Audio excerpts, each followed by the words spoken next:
cut deep and fast. Minds on the table, voices ready to ignite.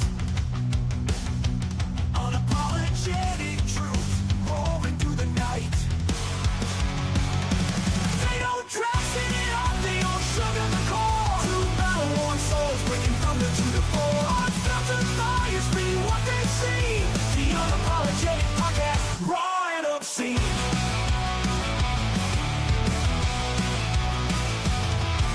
Bombs in the minds, ghosts left in the dirt. Scars tied together by the pain and the hurt. Dark humor spinning like a bullet on a spree. Truth that slices deep and it bleeds so free.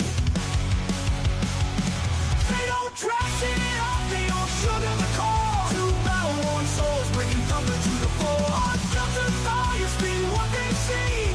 The Unapologetic Podcast, raw and obscene.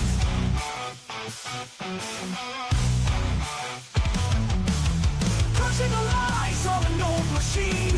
Shouting for brothers lost unseen. Laughing at the edge where the madness roars. Breaking the silence, pounding through locked doors.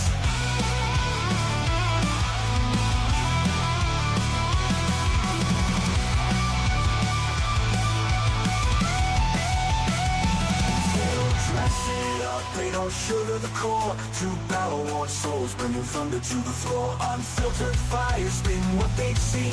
The Unapologetic Podcast, raw and obscene. Raw and obscene. Raw and obscene. Good evening, everyone. Apparently, Stalls just loves our song so much. Good evening, everyone. I'm the Unapologetic Veteran, and this is my co-host, Stalls. And welcome to the official first episode of the Unapologetic Veterans Podcast. Man, you guys, we are currently live on YouTube. Welcome in, everybody. This podcast is brought to you by Heroes Media Group, Homefront Sit Rep. So if you guys are with us right now, like, share, and subscribe if you aren't already. Man, what a day. Right? First episode, right? So you think I'm all pumped and ready for today, and had the worst day ever. Like, no, it can't absolutely be worst that day. bad. Well, it's pretty bad. So I had a bad day at work. And then I had a bad night last night. And then I get home this afternoon and my AC is not working. Oh, Lord. So very, very, very frustrating. But everything's fixed. The AC is working. I'm not sweating my balls off. So we're good. Well, that's good. I'm glad that you're comfortable for this. It could be a long hour if you were It could be a little sweaty. I'd hate for you to start taking your shirt off. That would be terrible. Wants to see that. I would apologize to everybody immediately. You wouldn't be very apologetic then, would you? Well, I wouldn't be, but it would be a sight to see. That's for sure. Well, y'all, so today we're just going to go over a few things that are kind of top of mind for us. For those of you in the comments, feel free to put what you think, what your thoughts are, any experiences you have. But before we get to that, we do have one kind of popular thing, important, not really important. I don't know how to, I don't know. Anyways, so on our first unofficial episode that we did, we made some bold predictions on where we thought a certain draft prospect would fall within the draft. Stalls here was almost spot on. Yeah. So as you guys know, Shadur Sanders fell really far from expectations on his draft day. So we're sitting here on the podcast, unofficial podcast with Chris. And I'm like, all right, so where do you guys think he's going to fall? Nobody wanted to make that prediction. So I made that prediction.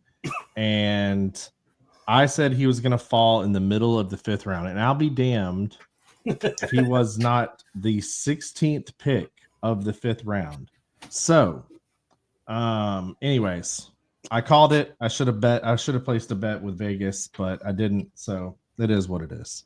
You should have went and bought a lotto ticket is what you should have done. I feel that a winning lotto ticket would probably pay you slightly more than Vegas. Not 100%, but it's got to be I probably could have gotten some good odds on that.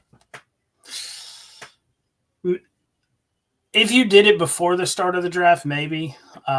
As the draft went on, I feel like even though you nailing the exact pick, you still would have probably had not as good of winnings as if you just look, man, got a winning lotto ticket. $20,000 is $20,000. You know what I'm saying? Plus your capital gains tax.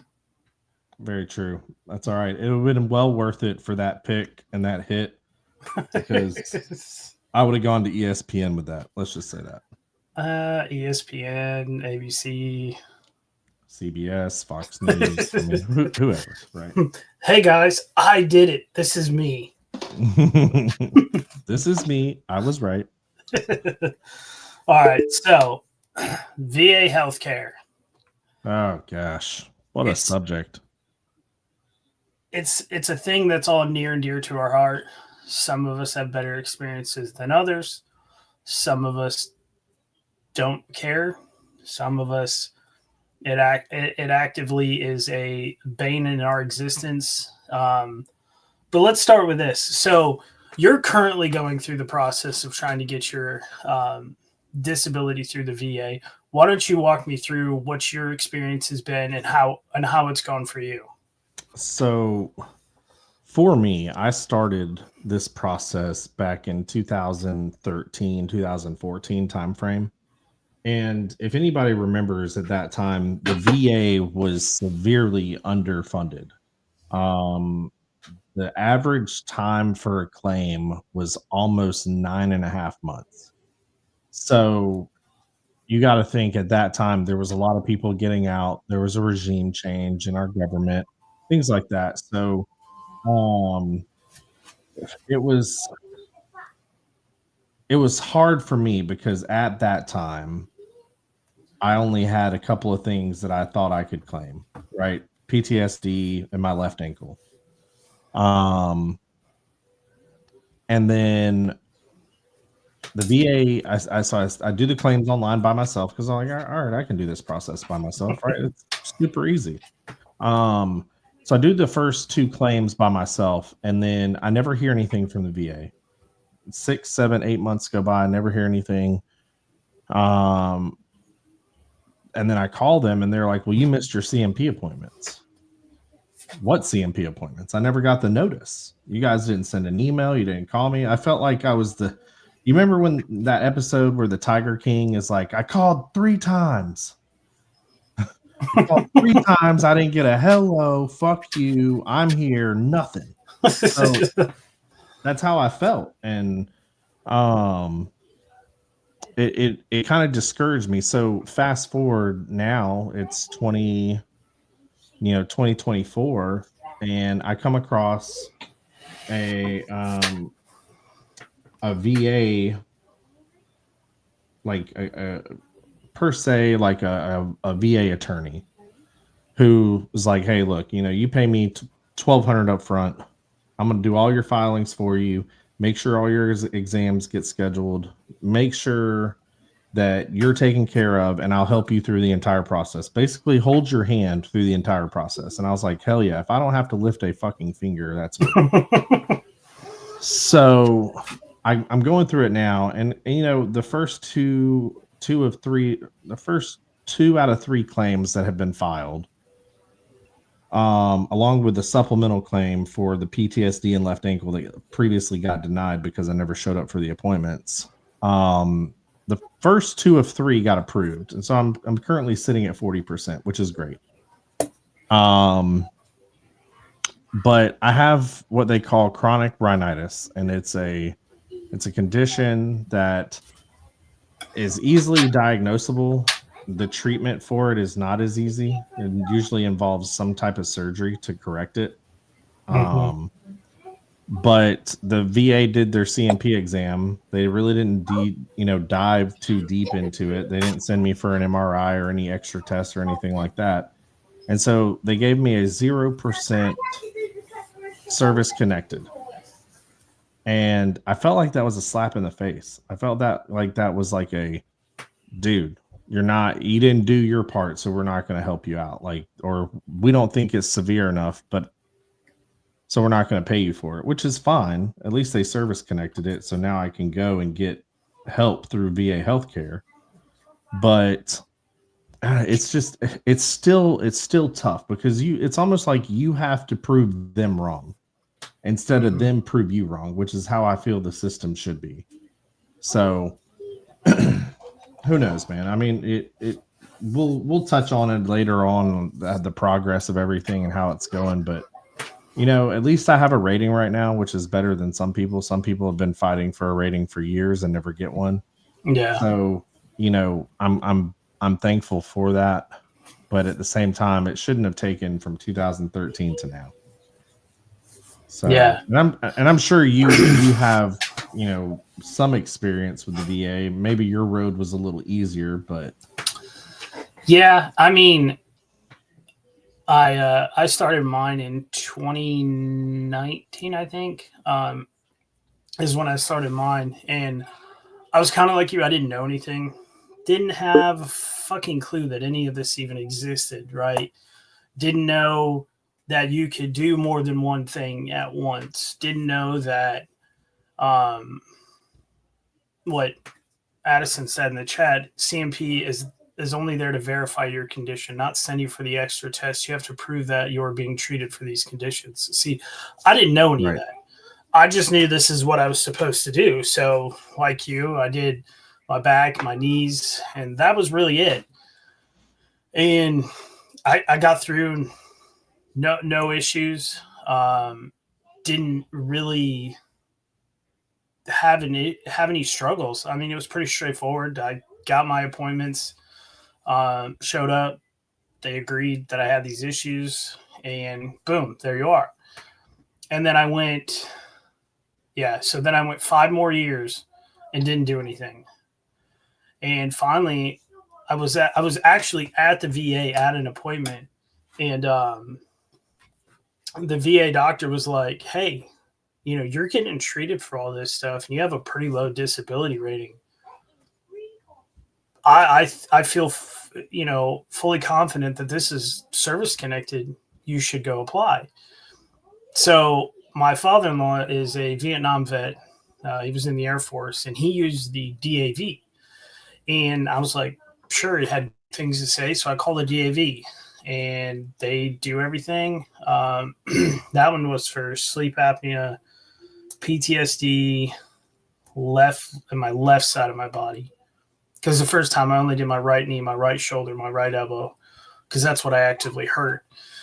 And so for that, it was kind of a longer process, but it was a joke of a process, right? And now I did find out after the fact that there are 2 types of CMP exams.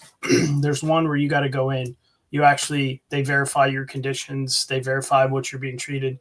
And then there's another one where your evidence is so strong that it's extremely hard to refute what's going on. And they base it right off the evidence you gave.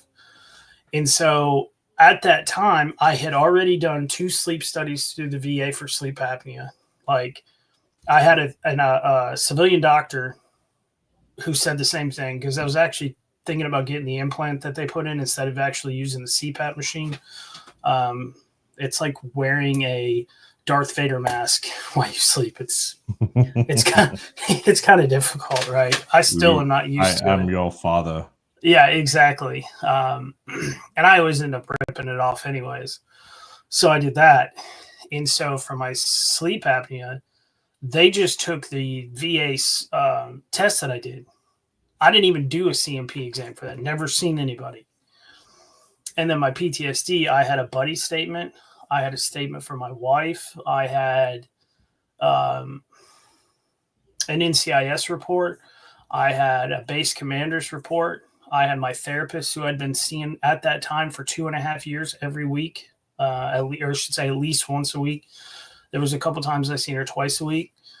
She had, I mean, I got my notepad here. She had like a 5 or 6 page document that stated everything. And so I never even went and seen a CMP exam. I was supposed to. I showed up to an appointment. The doctor was an hour and a half late for an exam that had to take 90 minutes. Right. So she was an hour and a half late, and I waited. I sat there the whole time and waited. And then she shows up. She's like, we're going to have to reschedule. This is a 90-minute test. And I was like, well, to be fair, you're supposed to be here 90 minutes ago. And so I called the VA national hotline. I said, look, I'm here. I'm at the location. My doctor was late. What am I supposed to do? They noted my file, never heard anything until I got my notification that I got a claim, or that my claim had processed. And so I sat on it. That put me at 90, and I sat on it for about 9 months. But previous to that, the second that my claim got rated, I put in an intent to file. I didn't know anything. I just said, well, I'm going to do some other stuff down the road. And so in October of 2024, I used a VSO out of Kentucky. And 4 months later, I just happened to be scrolling on the app, and it said, boom, you're 100%. And I was like, okay, cool. And then Nice. I looked, and I'm 100% TP. No future exam scheduled. The VA can kick rocks as far as I'm concerned. I mean, I do go to my annual appointments just for some of the medications that I get through them. But most of my dealings with the VA is through the app. Or if I need an extension on my referral, an updated referral. Outside of that, I don't go to the VA because I'm sick. I don't go to the VA because I've got something new going on. If I need something, I'll send them a message. If it requires me to go in, I say, hey, just send me out in town to wherever I need to go. So like, I'm getting my neck checked out, and they're like, well, you can come in and do physical therapy in the VA. I said, no, put a referral, because I live so far from the VA. I live 60 miles from both VA hospitals that are located near me. Holy crap. Now I live 36 miles from the nearest clinic, which sometimes throws a wrench into it if that clinic offers something that I need. So physical therapy, that being specific, they've got a couple other things, but I've never had to go down that road. They actually have therapy there, or a counselor, but I've been going to the same counselor for 3 years. I'm not going to change that. Me and her have a great rapport. No need to change that. Right. So I'm like, boom, send me out in town, because here's why. I've been having issues with my neck. And so when I was at my semi-annual, he's like, okay, we'll put you in a referral. A few days later, the VA calls me, hey, we're scheduling. This was in March. They're like, hey, we're scheduling for July and August for appointments for physical therapy. And I'm like, no, send me out in town. I have an appointment, I think, next week. Wow. That's awesome. And here's what's even crazy about this. So my father-in-law has been going to the same VA for 40, 50 years. Other than his doctors forgetting to do something, he's never had an issue with the VA medical care. Right. Never had an issue. Me, on the other hand, I go to the same place, and I've had the worst issues. I mean, I went to the VA hospital a few years ago because my neck had swollen up. I had like strep throat or something. I don't even know what it was. By the time I went to the doctor 2 days later, I was feeling 1,000 times better. No idea. My wife swears it's COVID. Before COVID was a thing. Who knows? But they made me sit there for 4.5 hours before I'd even went back to triage. And Wow. keep in mind, this waiting room is fucking empty. There's nobody in the waiting room. Nobody. And then one dude comes in. He's acting all crazy. I think he had like a cut on his head or something. And they take him right back. So then I go up to the front desk. Keep in mind, we'd been there for 4.5 hours. I already feel like shit. And I was like, dude, what the hell's going on? Man, we're trying to transfer people. We're trying to clear rooms. And I was like, this is completely unacceptable. I understand that being sick is not necessarily a high priority issue for a VA hospital or just, really a hospital in general. But I've been here for 4 hours and ain't nobody came in here. Like, that's completely unacceptable. And ever since then, I can't. I can't do it. Yeah, it's not worth the drive. It's not worth the drive to sit there and wait and wait and wait and wait. And it almost mirrors some of the stories that I've heard about, like, people who go to the VA and say, hey, I'm having a problem right now. I'm going through something. I feel like I'm having a mental breakdown. And then they're like, okay, yeah, okay. And then they're like, all right, well, we've scheduled you for an appointment in 90 days. Yeah. Well, dude, I'm having an issue right now.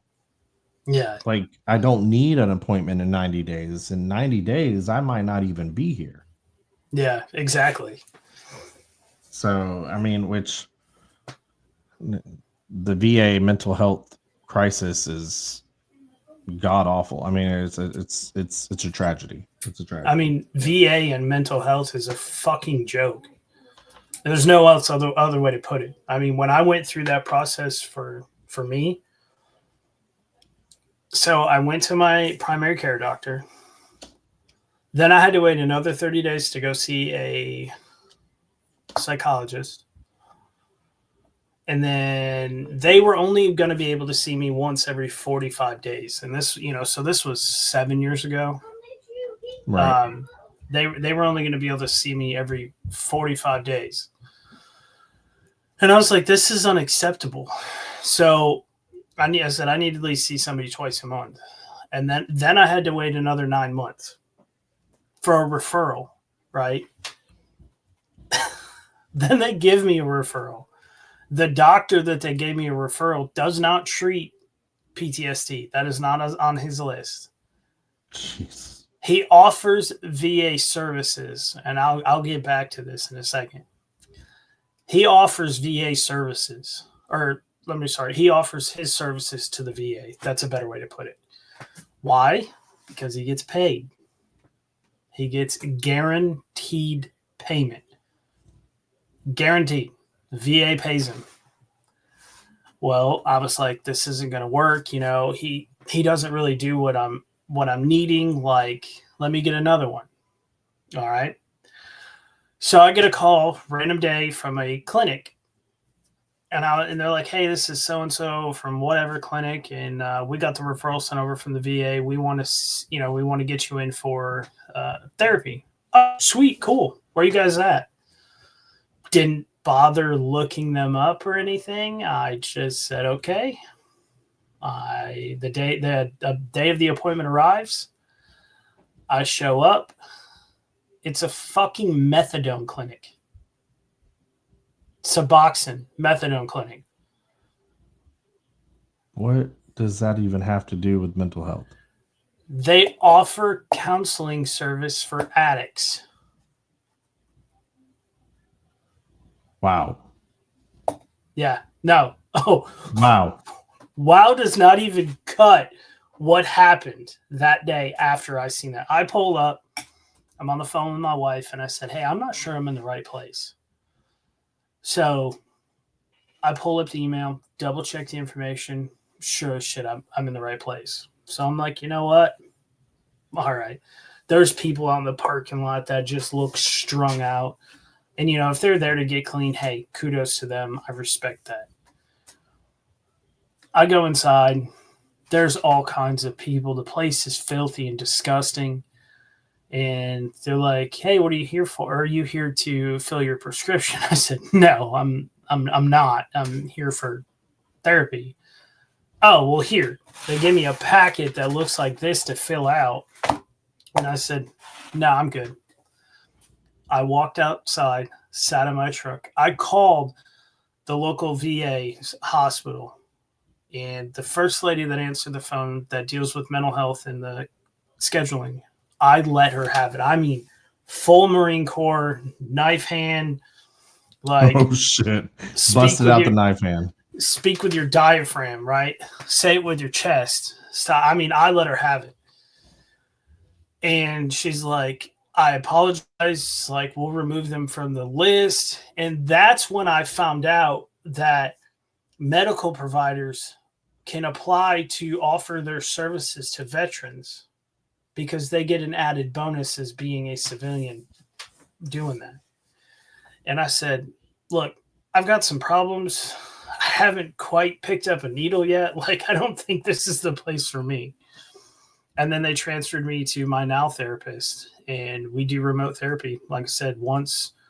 It's pretty consistent once a week. Every now and then it'll be twice a week, but I've been doing that for 3 years. She's just regular civilian. Her son actually joined the Marine Corps about 9 months ago. He's currently in Camp Geiger in North Carolina. Phenomenal. Couldn't anything I need. Anytime. Wow. Text, phone call. Pretty fucking amazing. But I had to fight to get there, right? So imagine if I was truly in crisis and I needed to speak to somebody. Imagine that's almost 17 months of waiting. Dang. 17 months. So had you been in crisis, you probably wouldn't be here. Probably not, no. I mean, I was losing my fucking mind. I mean, losing my mind, right? Because what did you do in the Marine, or I say Marine Corps, you were in the Marine Corps, but what did you do in the military with all your buddies every weekend? You drink. Oh, right. You party, right? Even if we're just sitting here in my office or outside at my barbecue, probably drinking a beer or whiskey or whatever we can get our, enlisted paws on from the Class 6, right? You name it, it's probably there. It's probably been drank. And I continued that. When I got out of service, I continued that.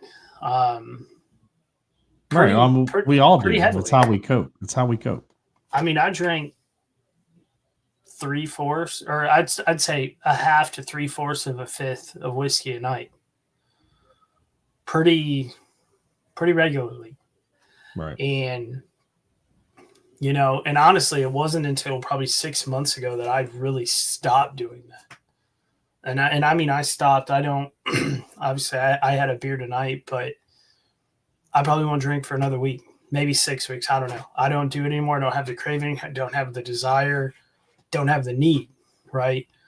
But say I was in an episode and nobody was here to help me. Nobody was around. The fuck's the VA going to do? No. Hey, I need you to call this person, or we're really sorry, but we need you to wait 30 to 45 days. That's completely unacceptable. I mean, I get if you're trying to schedule it and you're in an okay place, sure, right? But if you really need to talk to somebody, we should have people on staff to talk.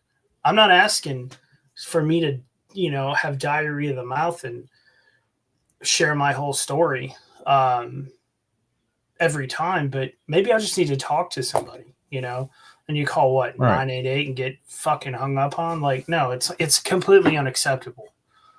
Right. Or, there's so many grassroots organizations that are out there, that are there to help veterans, there to talk to veterans. There's, so many different civilian crisis, I call them crisis coordinators, but they're crisis management people who work in therapy and psychiatry offices. Like, I'm sure there are people out there that would be willing to say, hey, VA, if you can't get them scheduled to come talk to somebody, I'll talk to them.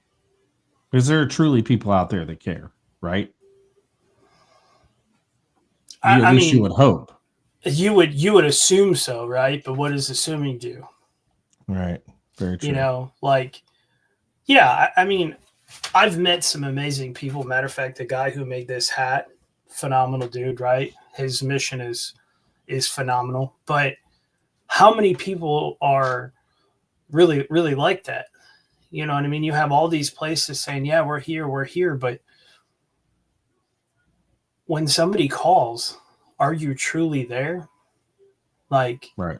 are you going to, hey, let me call you back in 5 minutes, right? If somebody calls me at 3:00 in the morning, it's probably an emergency, not a, hey, brother, what are you doing?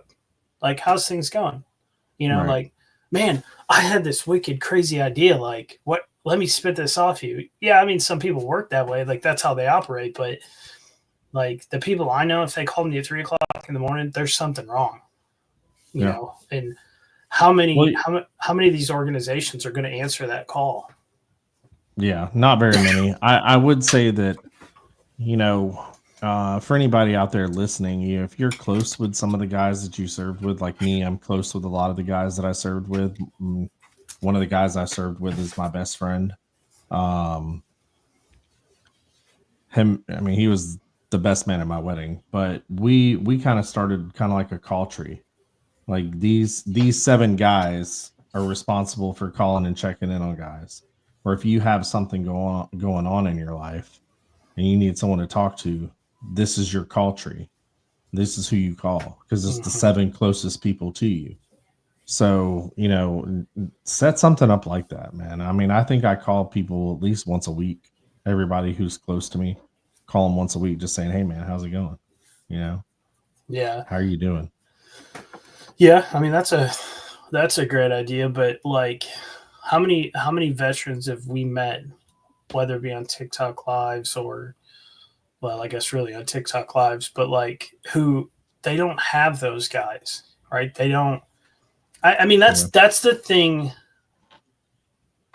That's one of the things that the military or the transition services, whatever they're called now, they don't truly tell you this or prepare yourself. Would probably be the better way to say it is, hey, I know you're active duty military right now. You're surrounded by X number of your best friends, your closest people. Tomorrow, when you board that plane or hop in that car and drive through those gates, it's done. It's over with. Yeah, you have people's phone number, but your lives go like this. Even, if you're still active duty and say you go to Korea and I'm in Virginia, yeah, we may not speak as much as we normally do, but we're still there, right? It's a lot closer than if you're in Virginia at Fort Lee and I'm at Fort Belvoir or right outside of Fort Belvoir, but I'm a civilian. It totally changes because your mission never stops. Your active duty mission never stops, and I'll even take it a step further. Your healthcare is gone. Your dental's gone. Your taxes are gone. Like free gyms that are open pretty much always in some aspects. Cheap bars, right? All these amenities that are open to military personnel. Like the second you cross that gate and they give you that beautiful golden DD-214, for the most part, for most of us, it's all gone. There's you're nothing alone there. Yeah.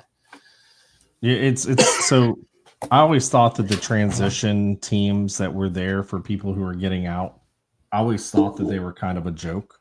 Because number one, they don't prepare soldiers. They don't prepare Marines or sailors, or airmen. They don't prepare them for getting out. They don't prepare them for the real world, because let's be honest, most of these people joined at 18, 19 years old. Very few of them joined late in life, and they've never lived a single day as a civilian. The military is all they know. So when they get out, they're freaking lost. Yeah. And when you get lost and you have no purpose and you have no drive and there's nothing there that gives you some sense of being, some sense of accomplishment, purpose every day, well, guess what? That's when you dive deep down into these depressions. And when you have conditions like PTSD and depression, anxiety, and most of the guys who are in the Army live off caffeine and alcohol and nicotine. Nicotine, and alcohol. Right. So none of those things are good for your psyche. And, I'm guilty of it. I was there. When I got out of the Army, I had nothing. Like I wasn't doing anything anymore. I went to college because I had nothing to do. I had nothing better to do. So I was like, you know what? I'm going to go to college because at least with college, I have some structure. I've got a class on this day and a class on this day, and they're from this time to this time. And I can eat lunch between these two classes. And then when it's done, I can go home and I can study and my day is over and I can go to sleep. Yeah. But when school was over, guess what?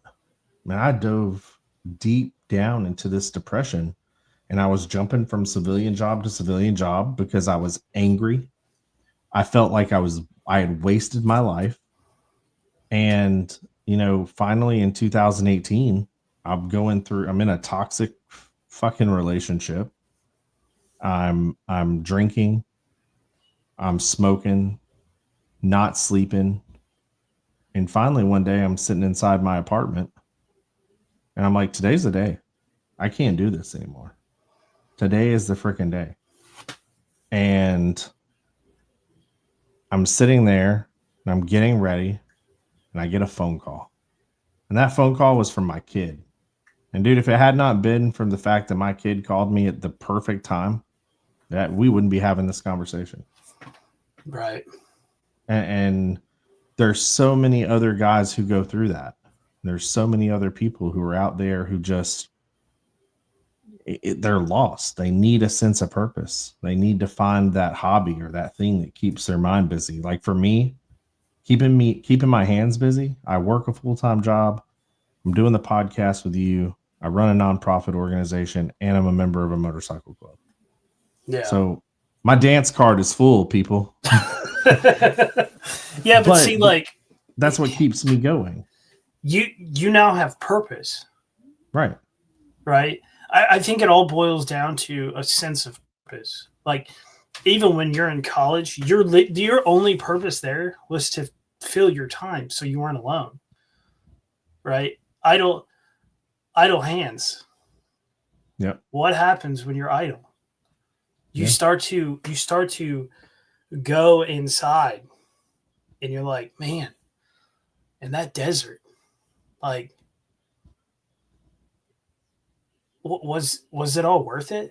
Or, I couldn't, my friends, my buddies, like, I couldn't. Was there something more I could have done? Exactly. Like, why am I sitting here studying for this exam and they never got to go home and hold their baby, their baby girl who was born, right? So no, I completely understand, dude. I mean, it's a tough world for people who get out.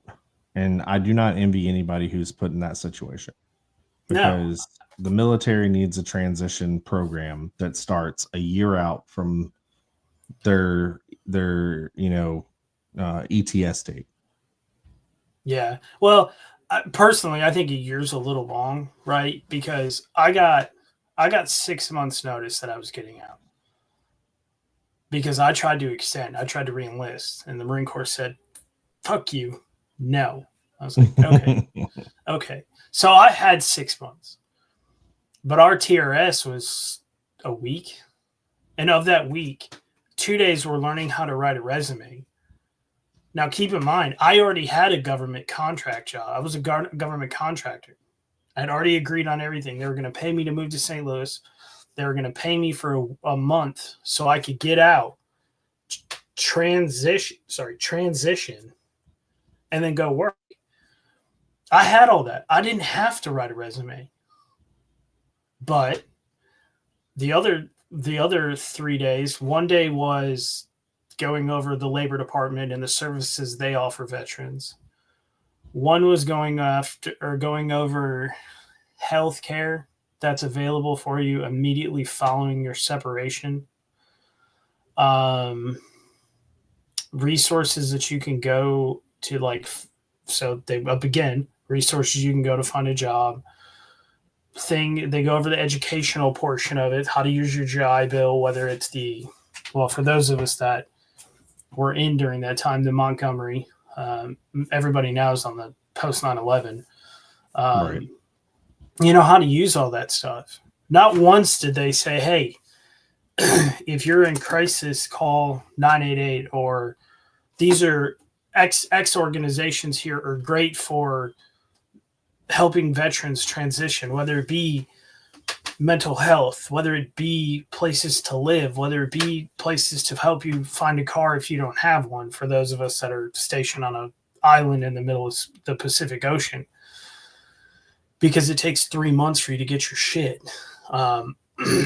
So like, I think 6 months, and it needs to be like beaten in your head that these are the things you're going to experience. I mean, how many times have we heard veterans say the exact same thing?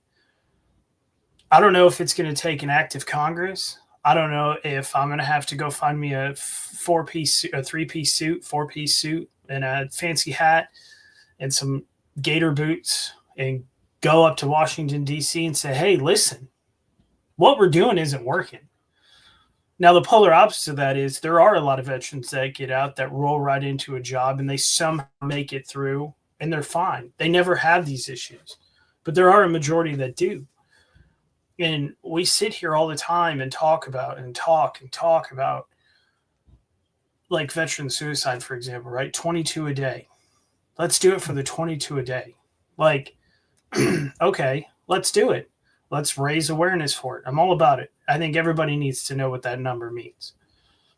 For one, it's a misleading number, which most of us veterans know that 22 is a misleading number. But we have to go to Congress. We have to go to our local government and say, we need change. We need help. Like, whether we need a congressman or a congresswoman to help us, or we need to not necessarily write bills, but help them write legislation that'll help us with the stuff that we need.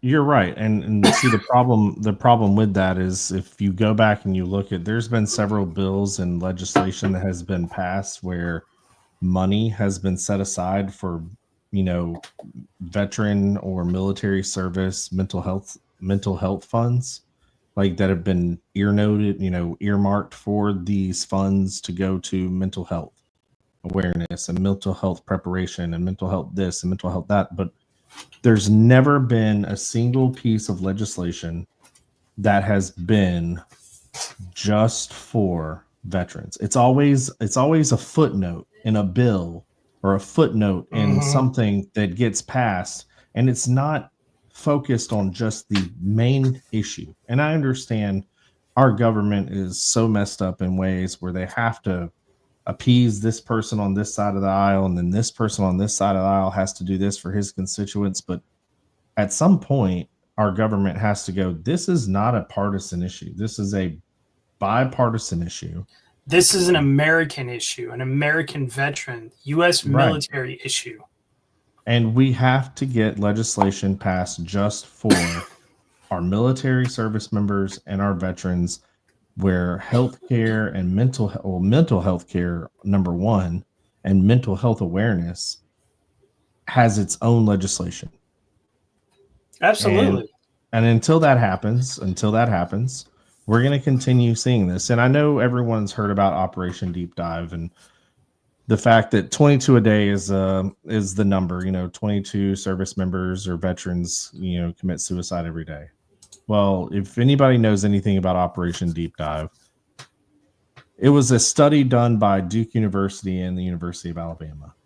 And what they found out after they did a 5-year study, and they did it from 2014 to 2018, that they did 8 states: Alabama, Florida, Maine, Massachusetts, Michigan, Minnesota, Montana, and Oregon. And they pulled data from all of these states. And I won't go over all of the data because it's crazy. It's a lot of information. If you guys want, it's the Operation Deep Dive report. You can find it on their website. But out of these states, the states undercounted former service member deaths at a combined error rate of 25%. So 25% of suicides that were reported were not reported as veteran suicides. So now they take all this data, and what they do is they actually find out that veteran suicide is almost 44 service members a day. So do the math on that. That's 44 service members a day times 7 days a week times 52 weeks out of the year. That is a shit ton of people. Over 16,000. 16,000 veterans or service members are losing their life because of mental health. So over a 5-year period, now that number is close to 80,000. If I'm doing my math right, Yeah, 80,000. Yeah. I'm approximating, but 80,000 over 5 years. All right, that in most states is a small municipal city. 80,000 people. Yeah. So every 5 years, we're losing a city's worth of people, a city's worth of veterans. Mm-hmm. 80,000 is more. 80,000 is. I don't even know. I'm not even going to do the math justice. We lost over 4,000 soldiers in Iraq and Afghanistan between 2001 and 2023, whenever we pulled out, 2024, whatever year it was. I think it was 22, actually. So over 4,400 soldiers. We lose 4 times that a year. So we're losing 4 times that a year. Yeah. 4 times the amount of people who were killed in Afghanistan and Iraq combined. Well, I mean, it's like what Chris says. When you come back here, you feel like a shitty person, right? I've never asked anybody to call me a hero. I'm not a fucking hero, right? I didn't do shit like that. But when you're deployed or you're working on a real world mission that has direct impact on people, it makes you feel important. It gives you a purpose to make sure that you're doing a phenomenal job. You come back here and you go to college. Now, for some people who do a 3-year, 4-year enlistment, or I should say they get out after 3 or 4 years, they're really not that much older than the kids they're going to college with. But you do 10 years or more. 8 years. 8 years. You're that much older than, like, you could be some of these kids' parents almost at that point. You're back with a bunch of children. And so it also doesn't fit. You don't fit. And, you know, like I said, we have to do something. What that something is, I'm not quite sure yet. But I'll be damned if I don't figure it out and we actively start acting on it. You know, I'm tired of, seeing posts on Facebook, posts on TikTok that another veteran has lost their battle. Like, we should not be losing people this way. Like, Brian James in the chat says, yeah, I was the oldest in my class, also older than the teachers. Yeah. I feel you. So when I went to college, I was 26. I was a 26-year-old freshman. So put that into perspective. Yeah. I'm going to school with kids who are 8 years younger than me. 18, 19-year-olds. Yeah. So, I mean, I had 2 kids. most of these kids weren't even thinking about kids. Right. So, but you're absolutely right, man. I mean, it's something's got to be done. Last year alone, I lost 6 people I served with. Yeah, it's unacceptable. That's why I started VB 422. Something's got to be done. Yeah, we have to make a change in this world. The change has to be real, and the awareness part is great. But there are underlying issues with mental health that still aren't being talked about. And some of those things are exactly what Samantha Bassett brings up all the time, is moral injury. Yeah. Moral injury has got to be one of the leading causes of mental health distress between veterans. And, for those of us who deployed and served overseas and in a combat zone, we made choices every day that affected somebody's life. You know, there was no ifs, ands, or buts about it. It was us or them, or it was our buddies or them. Yeah. And at the end of the day, we had to make that moral decision on who was it going to be. And when you get home and you're left with no purpose, no hobbies, nothing to do, and you're drinking and you're alone and you have no significant other because you pushed everybody away because you're an asshole, you're not a nice person, you're not a good person over here, like Chris said. It causes you to dwell on those things that you had to do. Mm-hmm. And when you dwell on those things, you get caught up in your head. And unfortunately, sometimes you can't get out of that web. It's a web of your mind is deceiving you. Mm-hmm. And it's unfortunate. It's unfortunate. Yeah. Something's got to be done. So congressmen, legislators, if you're listening, do something, do better, take care of our veterans. Fuck, I'll run for Congress at this point. Right. But I mean, I can't remember who I was talking to, but your body is stronger than your mind will let you believe. Mm-hmm. You know, like I'm getting into to long distance running, ultra running, and a lot of people say that your mind will give out before your body, and there's a truth to that. You know, like mentally, you have to be sharp. You have to be strong. But if you don't have people around you to support you, to, you know, not necessarily talk you off a ledge, but keep your mind open and keep you in a more positive mindset, your mind is going to be the ultimate reason. Like, our bodies are so much stronger than we think. I mean, you hear it all the time, you know, women lifts her car up or whatever, some crazy adrenaline fueled, you know, thing that happened because, again, our bodies are stronger than our minds, you know.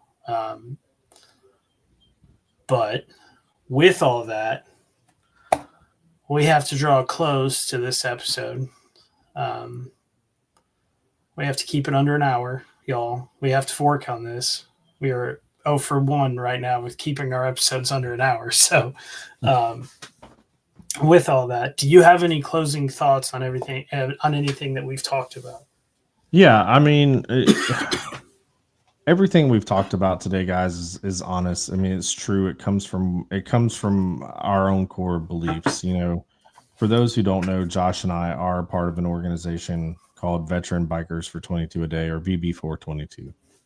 And our mission is to help curb the veteran suicide rate. And the only way that we're going to do that is by making a change. And, you know, that change has to come from within this country. Within our community as well. Yeah, and from within our community. So the only closing thought I've got is, man, check on your buddies. Check on your people. Call them. Do the buddy checks. Ask them the hard questions. And for the love of God, just love the people in your inner circle. And on top of that, don't be afraid to ask for help. You know, don't be afraid to say, "Hey, I'm not okay." You know, There's such a stigma, especially within men, that we're supposed to be some battle-hardened warrior to show zero emotion. This is 2025. Nobody cares anymore. If you got to cry, let it out. If you need to talk to somebody, let it out. I know the military has trained us at gunpoint, as my wife says. That was trained at either knife point or gunpoint. But that's not the way this needs to be. You know, nobody's going to look down on you. Nobody's going to make fun of you or judge you or hold it against you if you're asking for help. Because, yeah, if I'm close with you, if we're close with each other, I can tell when something's off. But if we're not super close, you know, we talk once a month, maybe once every couple of weeks, and you just say, yeah, I'm good. Everything's good, right? I'm going to take your word for it. You know, I'm going to take you at your word that you're fine, that everything's okay. But if you're not, bro, what's up? What's going on? How can I help? I may not know the answer, but I've got an entire community of people that do. I mean, just the other day, we had people in one of our lives who were going through some financial trouble. And not only did we get them food, we got them gas, we hooked them up with some people to help get this veteran's VA disability moving in a upward motion, because he like Stalls also missed a CMP exam.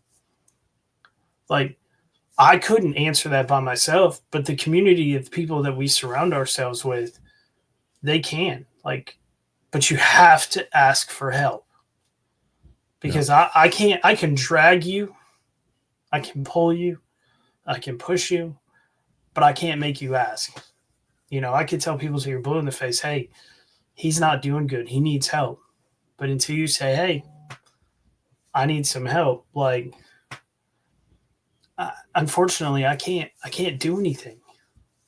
Yep. You know, with all that, this was an amazing episode. We've talked about a few things. Gives me some ideas on stuff to touch on our next episode. Our next episode will be a week from today, which is May 8th. It will be same time, 9 p.m. Eastern, 8 p.m. Central, right here on YouTube. So if you're not following or you're not subscribed, please do so. We're going to be live on YouTube. You know, we'll also have things here and there on TikTok. Facebook's coming soon. I mean, I have a Facebook made. I just don't really have anything to put on it yet. But this is going to be something that's going to go on there. You know, share this with your friends, with other veterans, people that are interested in this stuff. We're going to have some amazing guests. We're going to go over a bunch of different topics that some of these other platforms you can't. You have to say it gently. No, fuck that. I'm not sugarcoating it just because it's a taboo subject or it's an unpopular opinion. You know, like, we're going to say it. Just remember, the mission never stops. So be unapologetic about it. All right, guys. Same time, same place next week on the YouTube. You guys can follow us at Unapologetic Veterans.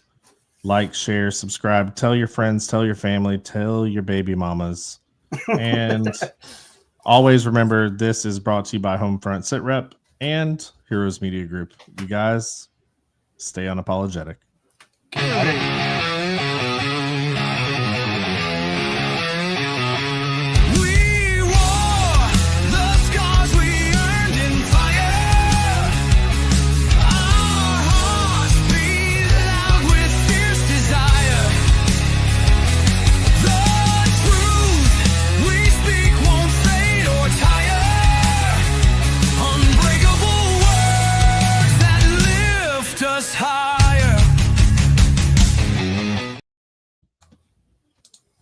All right.